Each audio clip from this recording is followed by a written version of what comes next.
Sanabria Cárdenas, en su artículo en el año 2020, Educación Virtual, una oportunidad para aprender a aprender, nos deja esta hermosa frase.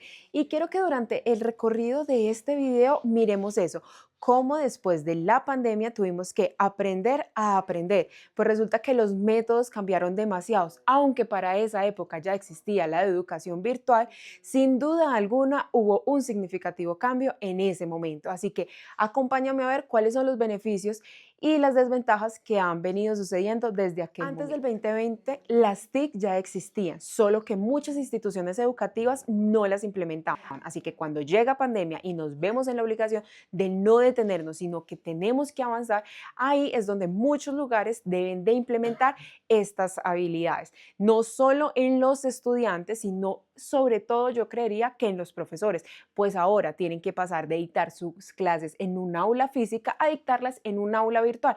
Y muchos de ellos no conocían lo que eran plataformas digitales como Zoom o Meet o todo lo que era como Google Form, que nos permite hacer muchísimas cosas. Entonces, antes también los trabajos colaborativos se hacían de una manera, era súper chévere irnos a casa de una sola persona, reunirnos y hacer todos los trabajos. Ahora podemos controlar nuestros tiempos y nuestras ideas, porque con diferentes plataformas digitales tenemos la capacidad de cambiar todo en el mismo tiempo, sin necesidad de movernos de nuestros lugares o salirnos de nuestros horarios habituales.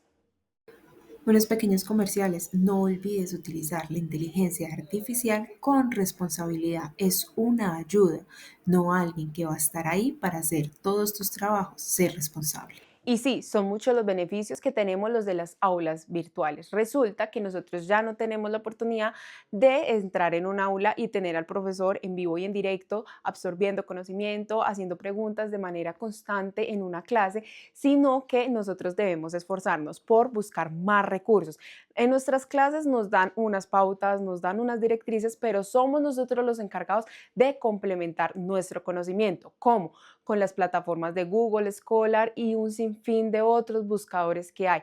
Estos tienen muchos ensayos, muchos artículos y muchos libros. Yo diría que muchos más de los que nos puede presentar un lugar físico. Así que para el estudiante virtual no solo ha sido un reto, sino que ha sido un total beneficio poder ir más allá del conocimiento que le brindan en un aula.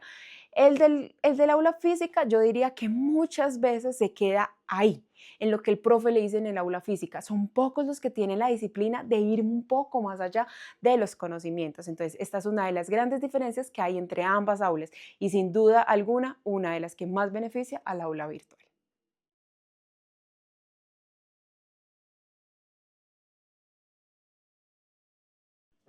En cuanto al aprendizaje, esta fue la gran diferencia, pero para los profesores también con las plataformas digitales hubo un gran avance. Muchas cosas que ellos antes tenían que hacer de forma manual, ahora la pueden hacer con plataformas digitales. Esto no solo les ahorra tiempo, sino que también les permite invertir ese ahorro en otras cosas, ya sea para aprendizajes personales o para búsquedas de nuevas alternativas de enseñanza para los estudiantes. En conclusión, yo diría que el aula virtual trajo muchos beneficios y con ella muchos desarrollos de plataformas para facilitar el desarrollo de estas mismas.